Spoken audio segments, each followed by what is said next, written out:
ঝাড়গ্রামে বিশ্ব আদিবাসী দিবসের অনুষ্ঠানে যোগ মমতা বন্দ্যোপাধ্যায়ের। অনুষ্ঠান মঞ্চ থেকে জঙ্গল সাফারির ঘোষণা, একাধিক প্রকল্পের উদ্বোধন, শিলান্যাস। আমি আগামী দিনের জন্য আরো টুরিস্ট অ্যাট্রাকশনের জন্য আমরা একটা ঝাড়গ্রাম চিড়িয়াখানার উল্টো দিকে যে 64 একর জমি আছে তাতে একটা টাইগার সাফারি চালু করব 10 কোটি টাকা দিয়ে, যাতে অনেক টুরিস্ট আসে দেখতে পায়। বিনেশ ফোগাটের পাশে মুখ্যমন্ত্রী, বিনেশকে শুভেচ্ছা মমতার। আজকে যারা সিলভার জয় করেছে আমি ব্যথিত, যে মেয়েটি সোনা আনতে পারত কি কারণে বা কেন কিভাবে তাকে বঞ্চিত করা হলো সেটা দেশবাসী জানবে আগামী দিন।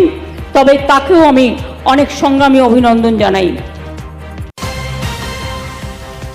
3 পদে ফিরলেন দেব, ভোট মিটতেই ফের 3 পদে ফিরলেন।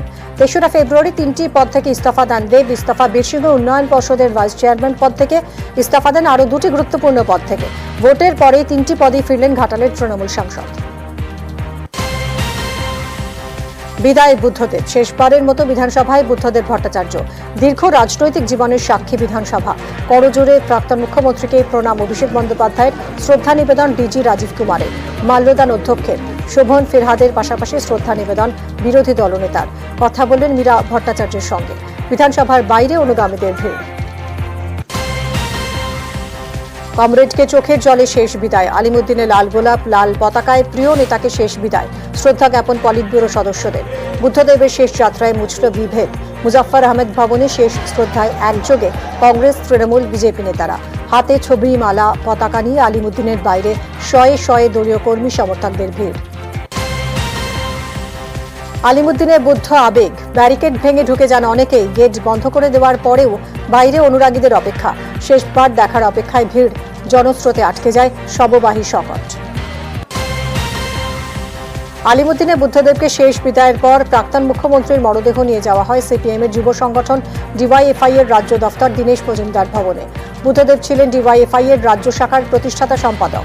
দীনেশ মজুমদার ভবনে শ্রদ্ধা জ্ঞাপনের পর মিছিল করে দেহ নিয়ে যাওয়া হয় এনআরএস হাসপাতালে। শেষ হলো বুদ্ধদেবের অন্তিম যাত্রা। চিরদিনের মতো লোকচক্ষুর অন্তরালে গেলেন বুদ্ধদেব ভট্টাচার্য। এনআরএসে দেহদান বুদ্ধদেব ভট্টাচার্যের পরিবারের। নিয়ম মেনে দেহদানের অঙ্গীকার ফর্মে সই। এরপর চিকিৎসার নিয়ম মেনে দেহ এমবাম চিকিৎসকদের। প্রয়াত প্রাক্তন মুখ্যমন্ত্রীকে শেষ শ্রদ্ধার্ঘ্য জানাতে এনআরএসে যেতে চেয়েছিলেন সৌরভ গাঙ্গুলি, কিন্তু ভিড়ের কারণে মৌলালি থেকেই ফিরতে হলো সৌরভকে। সেই আক্ষেপ নিয়ে নিউজ 18 বাংলায় বুদ্ধদেবের স্মৃতিচারণায় সৌরভ। আমার এখনো মনে হচ্ছে ন্যাটপ্রেস ফাইনালে 2002-তে লন্ডনে ফোন করেছি, তখন ইন্ডিয়া টাইম রাত 2টো। বললাম এত রাতে? বললো হ্যাঁ জেগে বসছিলাম, কারণ তোমার তো খেলা শেষ হয়েছে দেরিতে, টাইম ডিফারেন্স থাকে, কংগ্রেচুলেট করার জন্য। এরকম সম্পর্ক ছিল। উনি মনে করতেন যে রাজনীতি খেলোয়াড়ের কাজ নয়। প্রচুর ভিড় আর পুলিশ সিকিউরিটির জন্য বললো আপনাকে আমরা যেতে দিতে পারবো না। সেক্ষেত্রে আপনি পরে বাড়ি দিলেন? ওনাকে দেখার ইচ্ছে ছিল, তো শেষ দেখাটা হলো না।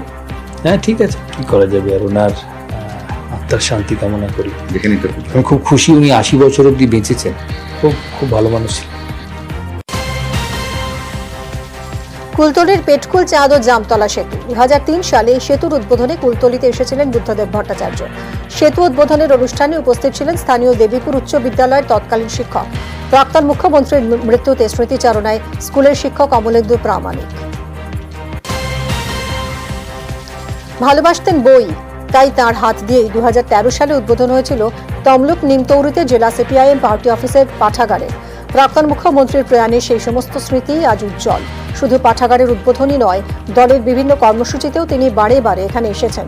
তাঁর চলে যাওয়ার বেলায় সেই সমস্ত স্মৃতিচারণায় সিপিআইএম নেতাকর্মীরা। গাড়ি পার্কিং নিয়ে বচসার জের, তৃণমূল যুবনেতাকে চড় পুলিশের। মুর্শিদাবাদের ইসলামপুরের ঘটনা। রাস্তার পাশে গাড়ি দাঁড় করিয়ে ফল কিনছিলেন তৃণমূলের যুব সভাপতি। সেই সময় গাড়ি দাঁড় করানো নিয়ে ইসলামপুরের দায়িত্বপ্রাপ্ত অফিসারের সঙ্গে কথা কাটাকাটি। এরপরে যুব সভাপতিকে চড় পুলিশের। ঘটনার জেরে এলাকায় ছড়ায় উত্তেজনা। পরিস্থিতি নিয়ন্ত্রণে ইসলামপুর থানার পুলিশ।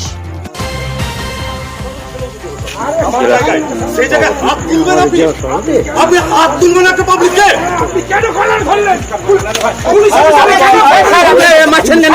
আপনি মারছেন কেন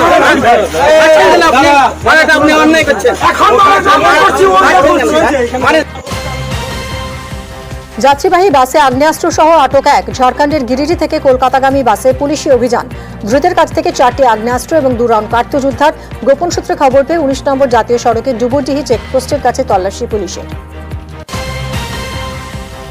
এগরায় বাসের মধ্যে অবৈধভাবে আলু পাচারের অভিযোগ। যাত্রীবাহী বাস আটক পুলিশের। হলদিয়া থেকে পারাদীপ রুটের বাসে প্রায় 70 বস্তা আলু অবৈধভাবে ওড়িশায় পাচারের অভিযোগ। ভিন রাজ্যে আলু পাচারে নিষেধাজ্ঞা উপেক্ষা করে বেশি লাভের আশায় কিছু অসাধু ব্যবসায়ী ভিন রাজ্যে আলু পাচার করছিল বলে অভিযোগ। গোপন সূত্রে খবর পেয়ে বাসে হানা এগরা থানার পুলিশে। হাওড়ায় কলেজে ধুন্ধুমার। ডোমজুড়ে আজাদ হিন্দ কলেজে তুলকালাম। 2 গোষ্ঠীর সংঘর্ষে উত্তেজনা কলেজে। মারামারিতে মাথা ফাটল এক পড়ুয়ার। পরিস্থিতি নিয়ন্ত্রণে আনতে কলেজের র্যাব। ডোমজুড়ে কলেজ ভাঙচুর পড়ুয়াদের। কলেজ পরিচালন সমিতির বিরুদ্ধে পোস্টার। কলেজের অধ্যক্ষকে ঘেরাও পড়ুয়াদের। পুলিশ বিক্ষোভ তুলতে গেলে আরও উত্তপ্ত পরিস্থিতি। বন দফতরের অনুমতি না থাকায় নদীতে বন্ধ হলেও পাড় বাঁধাইয়ের কাজ। ভাঙন রোধে আলিপুরদুয়ারের সিসামারা নদীতে শুরু হয়েছিল কাজ।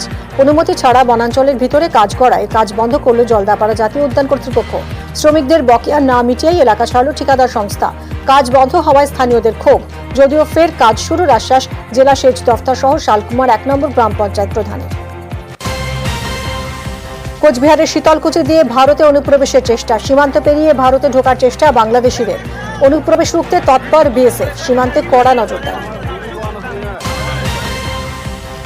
2015 সালে ভারত বাংলাদেশ ছিটমহল বিনিময়ের সময় ওরা সীমান্ত পেরিয়ে এপারে ভারতে চলে এসেছিলেন, কিন্তু তাদের মা বাবা আত্মীয় স্বজন সকলেই রয়ে গেছেন ওপার বাংলায়। অশান্ত বাংলাদেশি আত্মীয়দের উপর চলেছে অত্যাচার, চলেছে বাড়ি ভাঙচুর। আতঙ্কে দিনহাটার সেটেলমেন্ট ক্যাম্পের বাসিন্দারা। ভিডিও কলে পরিবারের সঙ্গে কথা হলেও কাটছে না আতঙ্ক। বাংলাদেশে অশান্তির জের ভারতীয় সীমান্তে জারি হাই অ্যালার্ট। জল সীমানায় বাড়তি নিরাপত্তা। জলপথে টহল উপকূলরক্ষী বাহিনী। মাইকিং করে সমুদ্রে মাছ ধরার ট্রলারের মৎস্যজীবীদের সতর্ক করল মৎস্য সংগঠন এবং প্রশাসন। প্রত্যেকটি ট্রলারের মৎস্যজীবীদের দেশের সীমানায় থাকার নির্দেশ। কোনোভাবে ভারতীয় সীমান্তে অচেনা কোনো ট্রলার কিংবা কোনো মানুষকে দেখলেই উপকূলরক্ষী বাহিনীকে কিংবা মৎস্যজীবী সংগঠনকে জানানোর নির্দেশ। ছাত্র আন্দোলনের জেরে অশান্ত বাংলাদেশ আর সে দেশের বসবাসকারী সংখ্যালঘু হিন্দুদের নিরাপত্তা চেয়ে প্রধানমন্ত্রী রাষ্ট্রপতিকে চিঠি অল ইন্ডিয়া মতুয়া মহাসংঘের। একই সঙ্গে আটকে পড়া ভারতীয়দের দেশে ফেরানোর ব্যবস্থার আবেদন অল ইন্ডিয়া মতুয়া মহাসংঘের সাধারণ সম্পাদকের। বাংলাদেশের পরিস্থিতি পর্যালোচনায় বিশেষ কমিটি গঠন কেন্দ্রের। বাংলাদেশের বর্তমান পরিস্থিতির উপর নজর রাখবে এই কমিটি। বাংলাদেশের সংখ্যালঘুদের সুরক্ষা নিয়ে যোগাযোগ রাখবে কমিটি। সোশ্যাল মিডিয়ায় পোস্ট স্বরাষ্ট্রমন্ত্রী অমিত শাহ। কমিটির প্রধান বিএসএফ এর এডিজি।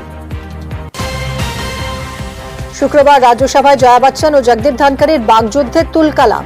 নামের সঙ্গে স্বামী অমিতাভ বচ্চনের নাম জড়ানোয় রাজ্যসভায় মেজাজ হারালেন জয়া বচ্চন। জয়ার অভিযোগ, তার সঙ্গে আপত্তিকর ভঙ্গিতে কথা বলেছেন ধনখড়। পরিস্থিতি এতটাই খারাপ হয় যে জয়ার প্রতি জগদীপের আচরণের প্রতিবাদে রাজ্যসভা ত্যাগ করেন সোনিয়া গান্ধী। কংগ্রেসের বাকি সাংসদ এবং তৃণমূলের সাংসদেরাও ওয়াকআউট করে প্রতিবাদ জানান। আরও একটা পদক ভারতের ঝুলিতে। এবার ব্রোঞ্জ এনে দিলেন কুস্তিগির আমান শেরাওয়াত। 57 কেজি ফ্রিস্টাইল বিভাগে পুয়ের্তো রিকোর দারিয়ান ক্রুজকে হারিয়ে ব্রোঞ্জ জিতে নিলেন আমান। তিনি জিতলেন 13.5 পয়েন্টে। আমানের হাত ধরে 6ষ্ঠ পদক এলো দেশে, যার মধ্যে কুস্তিতে প্রথম পদক এনে দিলেন তিনি। ঝুলে রইল বিনেশ ফোগাতের আবেদন। ক্রীড়াক্ষেত্রের সর্বোচ্চ আদালতে আবেদন করে বিনেশ বলেছিলেন 50 কেজি ফ্রিস্টাইলে তাঁকে যুগ্মভাবে রূপো দেওয়া হোক। আবেদনের প্রাথমিক শুনানির পর ক্যাস জানিয়েছে এত দ্রুত সিদ্ধান্ত নেওয়া সম্ভব নয়, কারণ যাদের বিরুদ্ধে আবেদন সেই বিশ্ব কুস্তি সংস্থার বক্তব্য জানতে হবে তাদের। পুরো বিষয়টি পাঠানো হয়েছে বিচারকের কাছে।